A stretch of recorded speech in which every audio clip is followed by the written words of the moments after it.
অর্থনের মার্কা। আমার বাবা বলে সবাই ধানেছে, সবাই বলেন ধানেছে। তরুণ প্রজন্মের পথবোধ, তরুণ প্রজন্মের পথবোধ। আমরা আমাদের তরুণ প্রজন্মের ভাই বোনেদেরকে বলতে চাই, আমরা আপনাদের কাছে আজকে ভোট ভিক্ষা করেছি।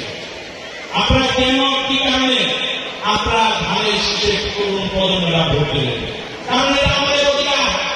বাংলাদেশের প্রতিবর্ষ স্বৈরাচারের বিরোধী আন্দোলনে আমাদের প্রত্যেকটা তরুণ প্রজন্মের প্রত্যেকটা বাড়ি থেকে প্রত্যেকটা সন্তানরা এই প্রতিবর্ষ স্বৈরাচার শেখ হাসিনার পতনকে নিশ্চিত করেছে। এই জন্য আমরা তাদেরকে দাবি রাখি, যে ব্যক্তি আমাদের নেতা জনাব তারেক রহমান তিনি করেছে তরুণ প্রজন্মের পথবোধ, ধানের শীষের পক্ষ হোক। তিনি একমাত্র ব্যক্তি যিনি দীর্ঘদিন একই কথা বলেছেন, আমার হাতে নয়, আমার দলকে নয়, এই দেশে জনগণের ভোটের অধিকার প্রতিষ্ঠার জন্য আমার হাতকে শক্তিশালী। তাই আমি আপনাদের সবাইকে অন্তরের অন্তর থেকে ধন্যবাদ জানাই, কৃতজ্ঞতা জানাই, অভিনন্দন জানাই।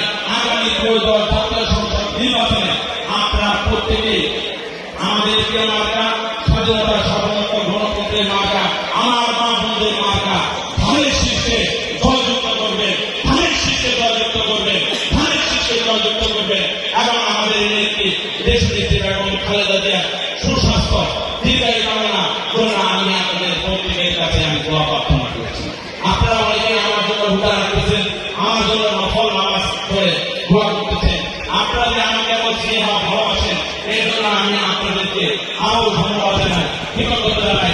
এবং আমার নেতা জনাব তারেক রহমানের 61তম জন্মদিনে আজকে আমি এই 61তম জন্মদিনে আমি আমার নারী সমাজে মা এবং বোনদেরকে আমার নেতা জনাব তারেক রহমানের পক্ষ থেকে আমরা উৎসর্গ করলাম। সমাজের আমরা সবাই বসে থাকছেন, বিশেষ করে